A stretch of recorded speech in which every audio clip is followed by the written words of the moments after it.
Hello, in this video we're going to be looking at how to create a Brainient interactive video within the AdaptTV console. You should already have a login for my.adapt.tv to do this, so I'm just going to log in with my details. And the first thing we're going to need to do is install the Brainient application. We're only going to need to do this once, so if we go to the app section at the top and go to add format, we can see there's this Brainient section here. Now in this case it's already installed.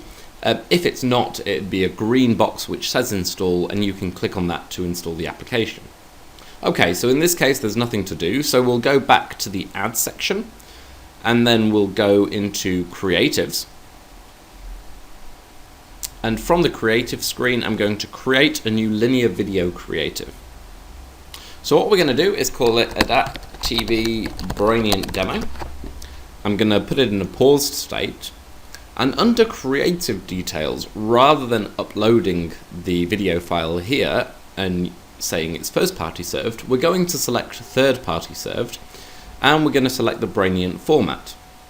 Now once this is done, we get a new button, create new Brainient ad unit, and when we click on this it brings us to the Brainient studio.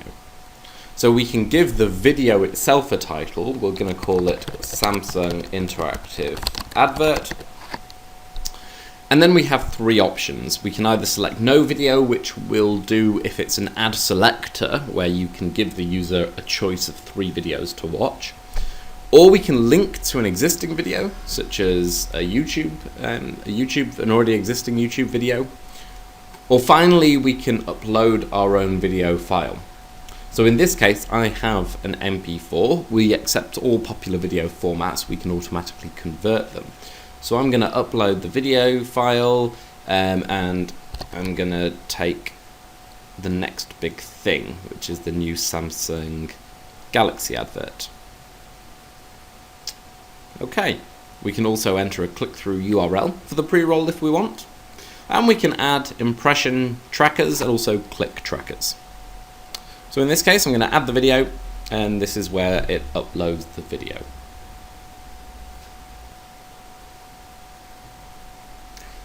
Okay, so once the video has been processed, we get taken to our preview page.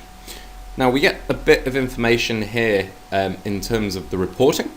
So this is also our reporting dashboard, and at any point while the campaign is live or after it's ended, you can come back to this screen and see exactly how the video has been running and what the engagement rate is, the dwell time, the CTR, and all the various clicks within the actual video itself.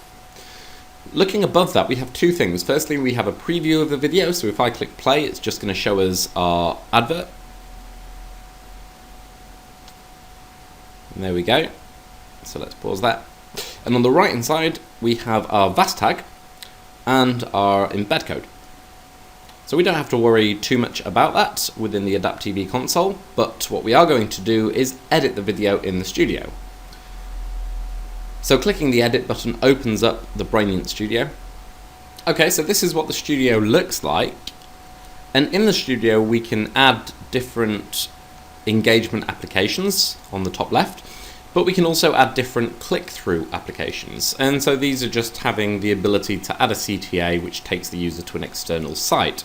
So we've predefined some quite common ones, such as having a Facebook page. So if I click on that, we see a link to a Facebook page, and in this case I'm going to link it to facebook.com/Samsung LED, which is their TV branch on Facebook. We can also add a custom call to action, so that's any image of any size or flash file that takes the user to an external site, and that can be relocated, as with the click-through icons, in different places on the video. I'm going to leave it on the right hand side for now.